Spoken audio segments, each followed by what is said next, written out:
Mes chers amis, bonjour. Je saisis cette occasion parce que, à la suite d'une émission de conversation entre Mansour Kamardine et Dr Abdelaziz Riziki, présentée par Madame Rouhania Kamardine, beaucoup de mes amis, aussi bien de Mayotte que des autres îles des Comores, m'ont partagé l'émission parce qu'ils savent très bien mon engagement sur cette question de la véracité de l'histoire de nos îles et surtout de ma défense sur la problématique de l'appartenance de l'île comorienne de Mayotte. Et effectivement, l'émission a duré, je pense, une quarantaine de minutes, mais je n'ai regardé, étant donné l'ensemble des éléments abordés et les arguments fallacieux avancés, je me suis dit, il vaut mieux le séquencer en 3 actes. Premièrement, je n'ai écouté que les 16 premières minutes. Je n'ai pas voulu écouter encore l'émission tout entière pour me permettre de me concentrer que sur cette première partie, répondre d'abord et puis après regarder la deuxième partie et la troisième partie. Donc, sur cette question, j'ai voulu aujourd'hui venir intervenir pour clarifier et répondre argument contre argument à cette émission qui est truffée de mensonges, des errements historiques et des choses qui sont complètement une honte par rapport à la qualité des personnes qui sont censées apporter une clarification sur ce sujet. Donc, par rapport à l'émission, la première chose, c'est que, d'ailleurs, je ne sais pas si la communication passe très bien ou pas, mais dans tous les cas, par rapport à l'émission, la première chose, c'est que je voudrais d'abord intervenir sur l'aspect forme. C'est une émission qui est organisée par Mansour Kamardine, et d'ailleurs, certains de mes amis de Mayotte me l'ont dit, ils ont dit, mais c'est quand même regrettable, et j'en suis convaincu que c'est ce que tout le monde a ressenti. Par rapport à cette question, c'est que c'est quand même regrettable que quand on organise une émission sur un débat clivant, Mansour Kamardine invite toujours des personnes qui vont lui caresser dans le sens du poil, comme on dit, et jamais il ne prend pas son courage et invite des gens comme nous ou d'autres personnes qui défendent la thèse contraire à ces manipulations de propagande. Donc, déjà, j'ai vu que la personne qui présentait, la jeune dame qui présentait, probablement, je ne sais pas si c'est la fille de Mansour, mais dans tous les cas, il y a eu des occasions où, si elle était une historienne ou un journaliste qui maîtrisait parfaitement le dossier et aussi qui faisait part d'une indépendance d'esprit, il aurait pu rebondir sur beaucoup de choses, notamment à chaque fois que le député l'ancien député Mansour Kamardine intervient ou Dr Abdelaziz intervient.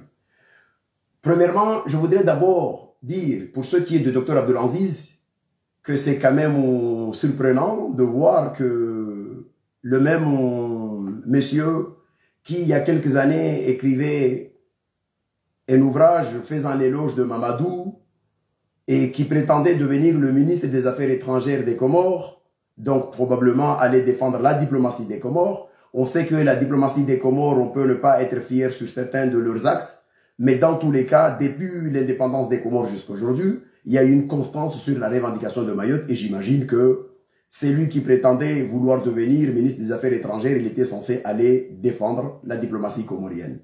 Ce qui, malheureusement, il se retrouve de l'autre côté et il défend les intérêts de Mansour et les mensonges historiques de ce que Mansour est en train de dire.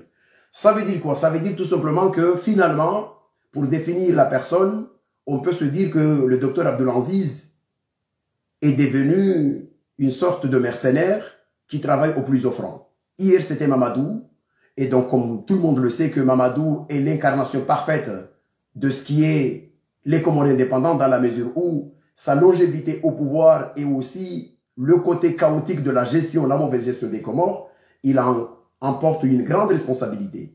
Et Dr Abdelaziz a défendu Mamadou pendant toute cette période-là, et il prétendait vouloir être ministre des Affaires étrangères, donc forcément défendre les thèses comoriennes, et aujourd'hui se trouve de l'autre côté de Mayotte avec Mansour Kamardine et ses propres intérêts égoïstes, et maintenant il est devenu le partisan qui défend les thèses séparatistes de l'autre côté de Mayotte. Donc j'ai voulu d'abord clarifier sur ça. Deuxièmement, pour ce qui est de Mansour Kamardine et de la journaliste, je ne sais pas si c'est sa fille, ça serait encore plus grave parce que je ne vois pas dans une conversation de ce niveau, si c'est votre fille, forcément, il ne va pas vous dire, papa, vous dites des conneries ou c'est pas normal ce que vous dites, etc. etc. J'espère bien que ce n'est pas sa fille, mais toujours est-il que j'ai vu le nom, je me suis dit, est-ce que ce n'est pas sa fille? Dans tous les cas, je voudrais revenir sur certains points qui ont été abordés dans cette émission. D'abord, premièrement, le docteur Abdelaziz a intervenu sur la question, la journaliste a posé la question en disant pourquoi Mayotte était à contre-courant de l'histoire, pendant que tous les pays du monde s'acheminaient vers l'indépendance, et au niveau de Mayotte, on se retrouve dans une question d'un maintien sur la colonisation. Et Abdelaziz a développé des théories qui sont complètement indignes des hauts cadres intellectuels de son niveau, parce que c'est des insensés historiques, et je voudrais juste lui rappeler qu'il y a certains faits historiques, parce que les faits sont têtus, on peut toujours faire de la propagande, mais les faits sont là. Et j'invite surtout, je saisis encore cette opportunité pour dire à Mansour Kamardine et Abdelaziz Riziki, si vous êtes vraiment convaincus de vos arguments, si vous êtes convaincus de vos capacités à défendre cette thèse-là, n'hésitez pas à nous inviter dans des débats pour venir discuter avec vous, argument contre argument, pour essayer de démontrer la faillite de ce que vous êtes en train d'avancer. Et Abdelaziz a expliqué que Mayotte a signé un accord. Mayotte n'a jamais signé un accord avec qui que ce soit. C'est Andrian Ansouli qui a signé un accord avec la France.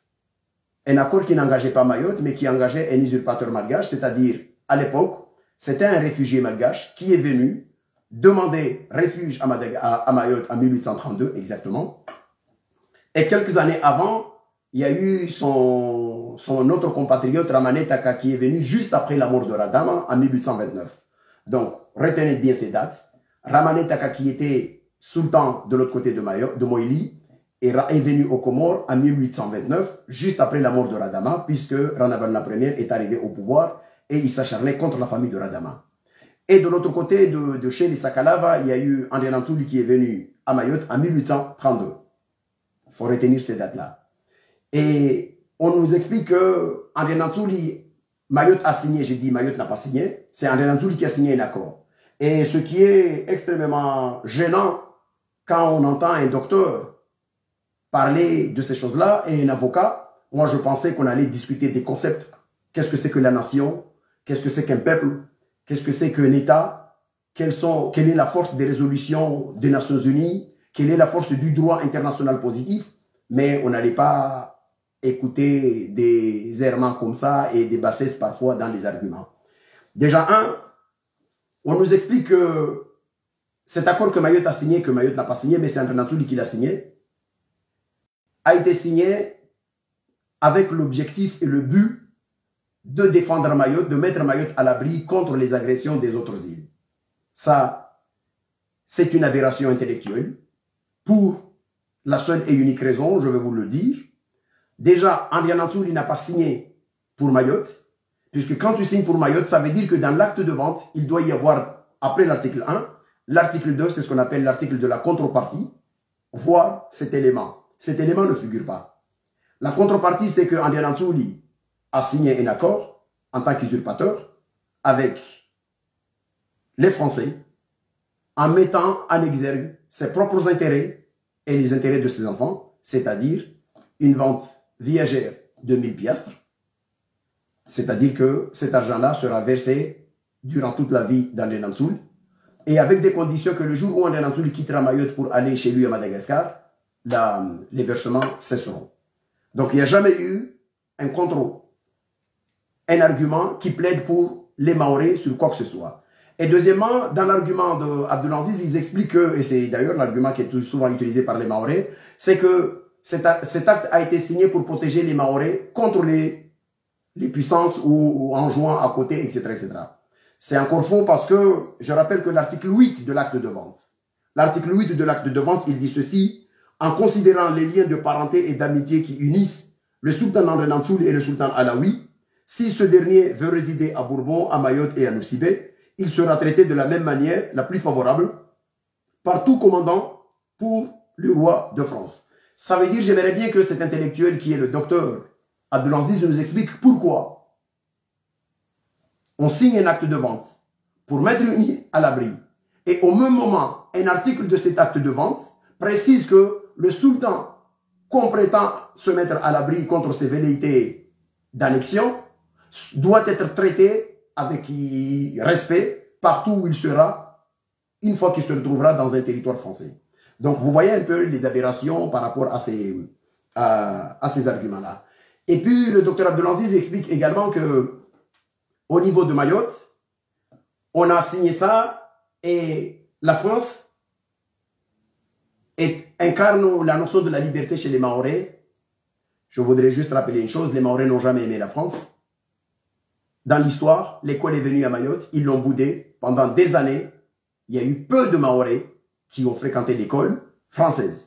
Ça, pour celles et ceux qui souhaitent regarder les archives, il suffit d'aller taper les archives du département de Mayotte, la presse locale au niveau de Mayotte, on est sur Google, vous rentrez sur l'histoire des archives de Mayotte, et puis vous verrez un article qui retrace les grandes étapes de l'histoire coloniale de la France à Mayotte, et vous verrez que les Mahorais ont toujours boudé l'école française. Et aussi, je rappelle, parce que le plus souvent, l'argument de celles et ceux qui nous racontent ces fadaises, ils disent que les Comores, comme si l'histoire des Comores ou de cet archipel a commencé en 1841. Je rappelle une chose, je ne vais pas remonter plus loin.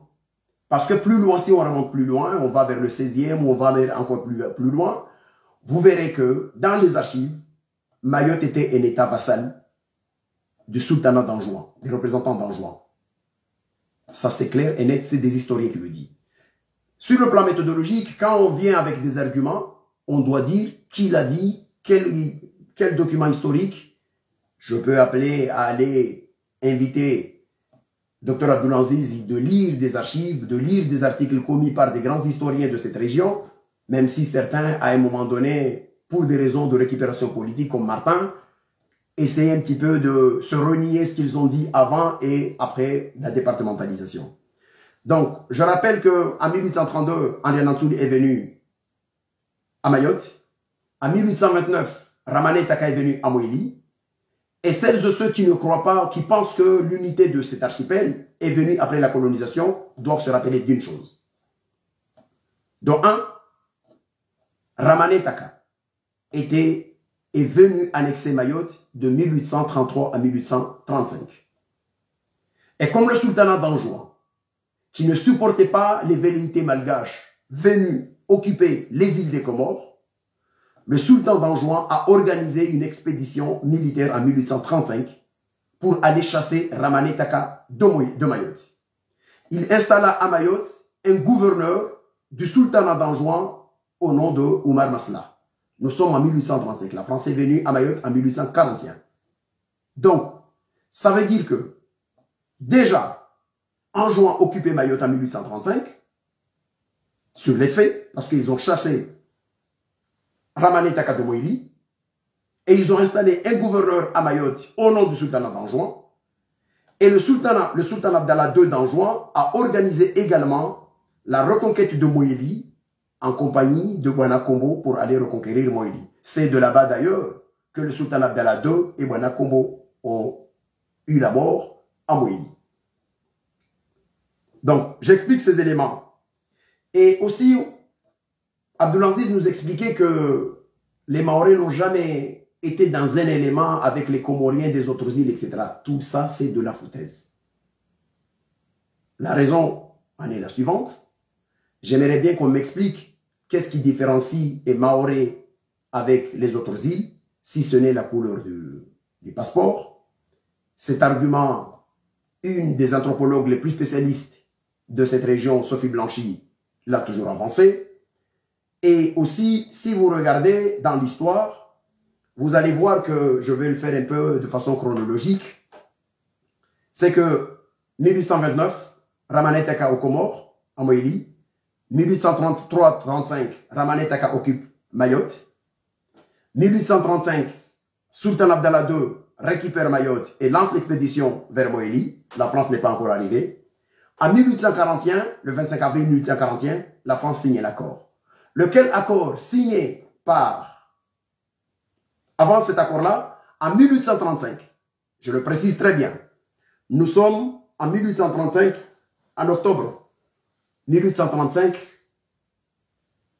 non, le 19 novembre 1935, si ma mémoire est bonne, 30 notables de Mayotte ont signé un acte de donation après que Anjouan a libéré Mayotte pour offrir l'île de Mayotte au sultanat d'Anjouan. Cet acte de donation, que certains prétendent raconter des salades, cet acte de donation a été utilisé par la France pour justifier, au moment où la France menaçait le sultanat d'Anjouan de ne plus, parce que le sultanat d'Anjouan n'a jamais reconnu, a toujours contesté l'occupation de la France par cet acte de vente. Cet acte a été utilisé par les Français pour justifier que, finalement, effectivement, les notables de Mayotte avaient signé un acte de donation, mais un acte de donation qui recouvrait seulement le sultanat d'Abdallah II et le sultan Alaoui. Dès lors que ces deux-là n'existaient pas, alors le contrat devient caduc. Donc, ça veut dire tout simplement que 30e Maoré, notable Maoré, avait reconnu le côté, avait reconnu que Anjouan avait une autorité sur Mayotte et ils ont signé un acte de donation. Il y a ceux qui disent que Mayotte a toujours voulu être français, etc., etc. Je rappelle juste une chose, et même Mansour Kamardine l'avait développé en disant que on a été rattaché, etc., de 1912, 1946, etc. Je rappelle une chose. Si les Maorés ne se sentaient pas comoriens, comment se fait-il qu'au moment où on était tous mis ensemble, rattachés avec Madagascar et on devient Madagascar indépendance, tous les Maorés, les Anjouanais, les Moéliens et les Grands Comoriens ont livré bataille pour qu'on soit séparés de Mayotte, de la grande île de Madagascar. Et en 1946, nous avons obtenu la séparation administrative et les Comores sont érigés territoire d'outre-mer avec capitale Mayotte. De 1846 jusqu'à ce qu'on commence les velléités du transfert de la capitale de Mayotte vers Moroni, il n'y a jamais eu de contestation, quoi que ce soit, concernant la problématique de Mayotte, française ou pas. Parce que nous sommes tous un seul peuple, une seule nation. Il y a deux conceptions. J'aurais aimé avoir la possibilité de débattre avec ces intellectuels dans un débat de haut niveau, discuter de concepts, qu'est-ce que c'est qu'une nation? Est-ce qu'il y a des éléments constitutifs de la nation comorienne?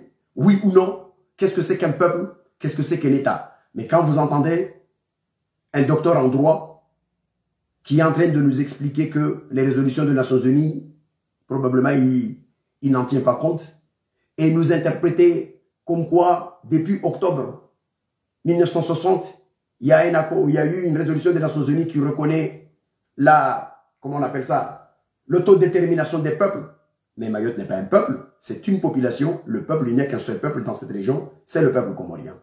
Et d'ailleurs, à la place de la journaliste, j'aurais pu poser la question à Dr Abdelaziz, à partir du moment où vous dites que les choses sont aussi claires, comment se fait-il que les diplomates français n'arrivent pas, depuis toutes ces années-là, se retrouvent à être condamnés tout le temps au niveau des Nations Unies pendant 18 résolutions, et la France a dû même utiliser un droit de veto le 17 octobre, non, le 6 février 1976 pour bloquer une résolution contraignante des Nations Unies. Arrêtons s'il vous plaît d'insulter l'intelligence. Ça, je voudrais aussi rappeler à chaque fois ces éléments-là pour dire que si vous regardez la chronologie de notre histoire, j'y vais très vite. Dans la chronologie de notre histoire, vous verrez que le congrès de Tsunzu, c'est-à-dire c'est le congrès des notables de Mayotte pour la défense des intérêts de Mayotte, ce congrès est venu et a eu lieu juste après que l'Assemblée territoriale des Comores, le Conseil général plutôt des Comores, a voté la possibilité de transférer la capitale vers Mayotte. Je dis bien 1946, la création du territoire d'outre-mer. Et je rappelle, je saisis cette occasion pour dire, Mansour Kamardine a dit une chose. Il a expliqué que Ahmed Abdallah Abderrahmane a dit que les Comores n'existaient pas. C'est une foutaise. Ahmed Abdallah n'a jamais dit ça. Je vois qu'il y a une personne qui parle de son, mais c'est la même personne. Donc finalement, je pense que Ahmed Abdallah n'a jamais dit ça. Il dit c'est la France qui a créé le territoire. On ne parle pas de la nation comorienne. Il peut y avoir une nation, un État, les Comores. Il y avait le sultanat d'Anjouan. Anjouan, c'était un État. Hein. Anjouan avait des rapports directs avec la couronne de la Grande-Bretagne. D'ailleurs, pour arrêter les invasions de Madagascar, c'est le sultanat d'Anjouan et le roi de Portugal qui ont écrit à la couronne britannique pour demander à ce que la couronne britannique intervienne par l'entremise du gouverneur de Maurice, Robert Farquhar, l'Écossais qui était de l'autre côté, pour négocier avec Radama Ier la cessation des invasions malgaches de l'autre côté des Comores. Donc, Anjouan était un État et Mayotte faisait partie de cet État en tant qu'un État vassal ou un État souverain, un État vassal d'Anjouan. Donc, je rappelle que pourquoi et à quel moment nous avons eu, pourquoi et à quel moment il y a eu le début de cette revendication française à Mayotte. Normalement, le 20 mai 1958, 1946 plutôt, nous sommes en 1946, on a créé le territoire d'outre-mer des Comores. En 1947, on a organisé le premier conseil inaugural du Conseil général à Moroni. C'est-à-dire que les institutions sont à Moroni et il fallait transférer la capitale pour que l'administration soit unie dans une seule île. C'est à ce niveau-là que le Conseil a voté le transfert de la capitale le 20 mai 1958. Et c'est le 2 novembre 1958 que le congrès de Tsunzu, sous la conduite de Georges Naouda à Mayotte, a eu lieu. Et je rappelle que Georges Naouda, le congrès a eu lieu le 2 novembre 1958 et le 4 mai 1959, le 4 octobre 1959, c'est la mort de Georges Naouda. Georges Naouda est décédé. Et de 1959 à 1966, c'est Souf Sabil qui était à la tête du mouvement de l'autre côté de Mayotte pour la défense des intérêts de Mayotte. Et pendant toute cette période-là, le débat sur la revendication départementaliste avait changé de camp parce que ceux qui étaient à la tête de ce congrès étaient plus proches des idées indépendantistes que des idées rapprochement à la France. C'est en 1966 avec Marcel Henry et les autres, les mouvements féministes, féminins, que les mouvements des femmes, que la question a fini par basculer. Pourquoi je disais ça? C'est pour rappeler aux gens. Et même l'idée même de la départementalisation, certains disent que c'est Georges Naouda qui l'a utilisé en première, mais dans l'histoire, on regarde aussi que M. De Villèle, qui était un greffier au niveau du tribunal de Mayotte, a joué un grand rôle parce qu'il avait fait un coup financier au niveau du foncier à La Réunion en 1946 lors de la départementalisation de La Réunion. Donc il a tenté le coup également de l'autre côté de Mayotte. Et ces deux thèses sont justifiées, aussi bien la revendication du rapprochement de celles et ceux qui sont originaires de Sainte-Marie comme Georges Naouda et les autres, mais aussi la revendication des créoles de La Réunion et notamment M. De Villèle qui a voulu aussi profiter de cette opportunité de départementalisation pour faire une affaire. D'ailleurs, cette affaire, il l'a fait puisqu'en 1976, il a fini par acheter, par vendre le terrain qu'il avait acheté au département de Mayotte. Et donc, il s'est fait aussi de l'argent sur ce point-là. Voilà, enfin, les amis, j'ai voulu rappeler ces faits-là et surtout demander à celles et ceux qui sont motivés pour faire un vrai débat intellectuel d'accepter de jouer la carte de la confrontation d'idées. Si Mansour Kamardine est effectivement motivé, j'invite Mansour Kamardine et j'invite Dr Abdelaziz d'accepter de participer à un débat sur ce sujet-là. Aujourd'hui, j'en termine là-dessus. Les questions historiques de l'histoire, on les connaît. Il y a des questions qui nous préoccupent, moi personnellement, en tant que Comorien, en tant qu'historien, au niveau de Mayotte, que je suis en train de travailler et que je présenterai ces travaux-là. C'est de savoir pourquoi, par exemple, et au nom de quoi, les leaders des mouvements mahorais de l'époque, que ce soit Marcel Henry, Bamana, Giraud, tous ceux qui étaient de l'autre côté, ont laissé passer certains actes abominables qui ont été faits par des groupements, des mouvements Soroda. Les mouvements comme Fadapang, par exemple. Il y a eu des viols à Mayotte. Des Mahorais qui ont violé d'autres Mahorais. C'est des enquêtes qui sont claires, qu'on les a. Des témoignages qui ont été faits. Mais pourquoi les autorités de l'époque, qui savaient que des Mahorais étaient en train de violer d'autres Mahorais, ont laissé passer ces actes abominables au nom de la cause? Ce sont les questions qui nous préoccupent aujourd'hui, personnellement. D'autres questions me préoccupent aussi, que je suis en train de les travailler. C'est de savoir aussi pourquoi certains morts, certaines personnes qui sont mortes au nom de la cause mahoraise sont mis sous le tapis alors qu'on ne célèbre que Zaki Amadi, alors que de l'autre côté de Akwa, il y a eu un acte, il y a eu Saint-Toum qui était mahorais, qui défendait l'indépendance de Mayotte, l'indépendance des Comores, l'unité, insérée la main, a tiré sur un jeune Soroda. Mais ce jour-là, ce décès-là, on ne le commémore pas à Mayotte parce qu'il s'agit peut-être, parmi les hypothèses, parce que c'est un Mahorais qui a tué un autre Mahorais au nom de l'indépendance des Comores. Ça va faire une tâche sur le roman mensonger que certains sont en train de nous écrire de l'autre côté de Mayotte plutôt que de parler de la vérité.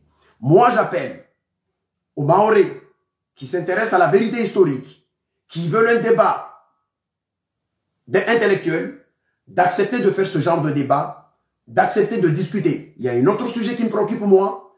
Pourquoi on accuse, par exemple, sur la mort de Zaki Amadi, de l'autre côté de Mayotte, mais on sait que l'autopsie de Zaki Amadi est aux archives de Mayotte et on ne l'a jamais rendu public, alors qu'aujourd'hui, les lois régissant la publication et la consultation des archives l'autorisent aujourd'hui. S'il y a une vérité, on doit regarder la consultation de cette autopsie. Pourquoi de l'autre côté de Mayotte, les gens ne s'intéressent pas à la vérité historique? Le préfet qui était à Mayotte le jour où Zaki Amadi est décédé s'appelle Abdelkarim Ben Sedomar. Il est de Wani. Il est vivant. J'ai déjà vu des émissions de Mayotte qui sont parties jusqu'à Madagascar pour fêter le Ramadan. Pourquoi il n'y a pas un journaliste mahorais qui se dit, ok, comme l'ancien préfet des Comores qui était à Mayotte, le moment où il y a eu ce problème du décès de notre compatriote Zaki Amadi, le 13 octobre 1969, à la jetée de Mamoudzou, il est vivant.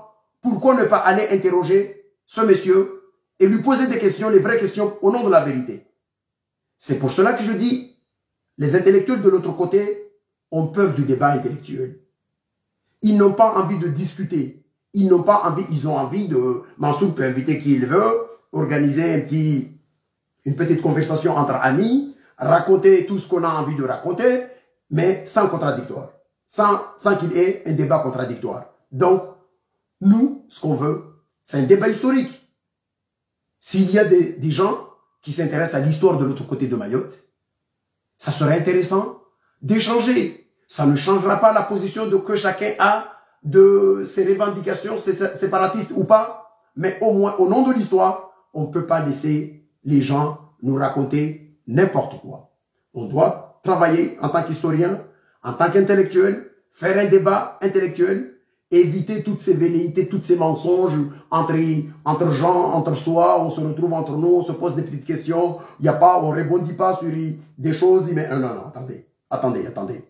Il y a des résolutions, le droit international a condamné, l'histoire est là, L'anthropologie est là, tous les éléments sont là. Il suffit juste qu'il y ait des gens courageux qui acceptent de débattre en tant qu'intellectuels sur ce sujet-là. Un débat d'historien ne va pas changer le droit international sur la question. Mais ça permettra à celles et ceux qui s'intéressent à la vérité historique de se faire une idée.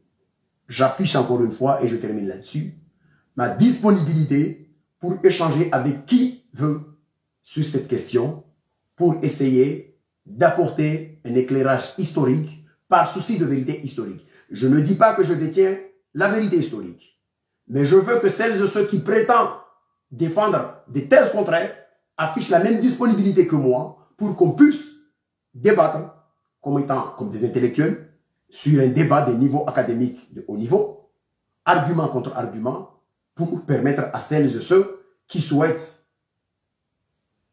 connaître la vérité de notre histoire de se faire leur propre idée. Voilà enfin, c'est ça ce qu'on veut. On parle de l'histoire, on parle des engagements du droit international, on parle de l'anthropologie, on parle des sujets culturels, où il y a tout un tas de sujets, il y a tout un tas d'angles qu'on peut les aborder. Voilà enfin, je termine là-dessus et de dire encore une fois à député Mansour Kamardine qui avait dit un jour à Ortega qu'il était disposé à débattre avec moi avant de se dégonfler, que ma proposition et ma disponibilité est toujours là. À toutes celles et ceux qui veulent débattre sur ce sujet, je vous dis, je suis disponible pour débattre. Merci et à la prochaine, Inch'Allah.